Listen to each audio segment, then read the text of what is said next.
México, la Revolución Mexicana a un mismo tiempo favoreció, pero también frenó el establecimiento del sufragio femenino. Lo estimuló porque abrió espacios de discusión política de los derechos individuales y ahí hubo activistas, hombres y mujeres, que pugnaron por el sufragio femenino. Al mismo tiempo, en la etapa postrevolucionaria, se frenó este impulso por la idea de que las mujeres eran más proclives a votar por intereses conservadores y atenderían la orientación de la Iglesia más que los hombres. Se pensaba que el voto de las mujeres podría poner en riesgo las reformas del gobierno postrevolucionario e incluso la continuidad misma de estos gobiernos. Este argumento se presentó en distintos momentos y eso provocó que el sufragio femenino se estableciera cuando los principales países de América Latina ya lo habían establecido durante la Segunda Guerra Mundial y después de que México había firmado tratados internacionales que comprometían al gobierno a establecer la igualdad, pero fue una determinación tardía.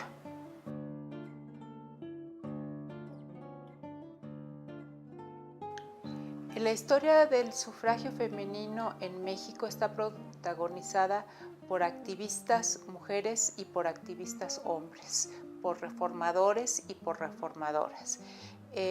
Es inexacta la idea de que el movimiento a favor del sufragio fue de un grupúsculo extremo que quería cambiar de tajo la situación de las mujeres en la sociedad, sino que fue una reforma impulsada por distintos actores de la etapa postrevolucionaria. Es necesario mencionar en primer lugar a Ermila Galindo, quien propuso la reforma a la Constitución y llevó un documento al Congreso Constituyente. No se incorporó el sufragio femenino en la Constitución. Y también es necesario mencionar que en México hubo 3 estados de la República que establecieron el sufragio femenino. Fueron Tabasco, Chiapas y San Luis Potosí. En Tabasco y en San Luis Potosí fueron periodos cortos de unos cuantos años. Las reformas fueron derogadas al poco tiempo. Y en Chiapas es la excepción porque ahí se estableció el sufragio femenino en 1925 y esto no se derogó, sino que permaneció. Este aspecto creo que necesita profundizarse más. Cabe mencionar también la historia de Yucatán, donde no hubo reforma a la legislación, pero durante el gobierno de Felipe Carrillo Puerto hubo 3 diputadas y una regidora. Estas reformas establecían el sufragio restringido para mujeres que tuvieran un nivel educativo y que no tuvieran una convicción religiosa. En algunos casos se pedía también que tuvieran una moral sexual intachable y que fueran de convicciones socialistas.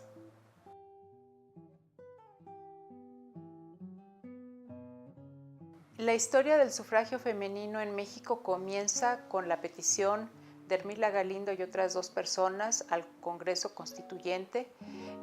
No es tomada en cuenta la solicitud de que se diera el sufragio femenino.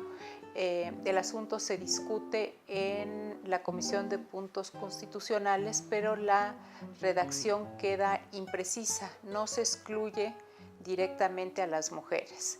Esto cambia a partir de la ley electoral de 1918, donde ahí sí se establece que es un requisito ser de sexo masculino para poder participar en procesos electorales federales.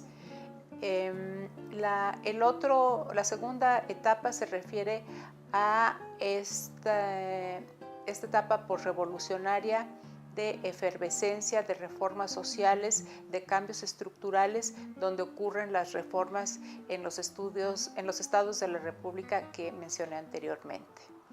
Después hay un momento muy importante que es durante el gobierno de Lázaro Cárdenas, cuando el presidente de la República, con gran apoyo de organizaciones de mujeres, presenta una iniciativa para reformar los artículos 34 y 115.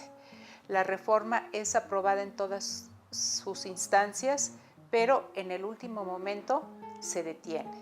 Faltó solamente el paso final, que era la publicación en el Diario Oficial, y por lo tanto la reforma no entró en vigor. Se puede suponer que esto ocurrió porque de cara a las elecciones de 1940, la élite política revolucionaria decidió que no era conveniente que las mujeres votaran, porque había un candidato que, Andrew Almazán, que estaba teniendo simpatía, sobre todo en medios urbanos, donde muchas mujeres lo apoyaron. Finalmente, la última etapa es cuando se establece esta reforma, que es en 1953, el 17 de octubre, y conmemoramos justamente la fecha en que se publica la reforma en el Diario Oficial, porque pues, la anterior no había entrado en vigor. Todavía tienen que pasar varios años antes de que las mujeres participen en una elección presidencial. En 1958 es la primera vez que participan en una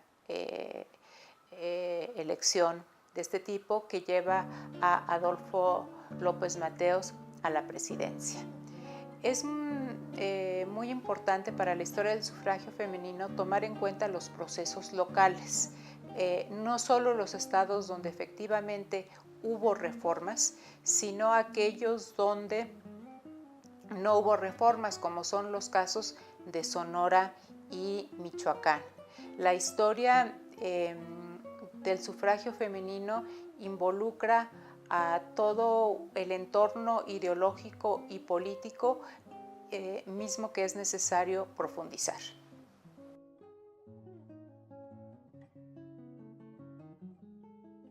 El sufragio femenino está en el centro de la democracia porque involucra a la mitad de la población.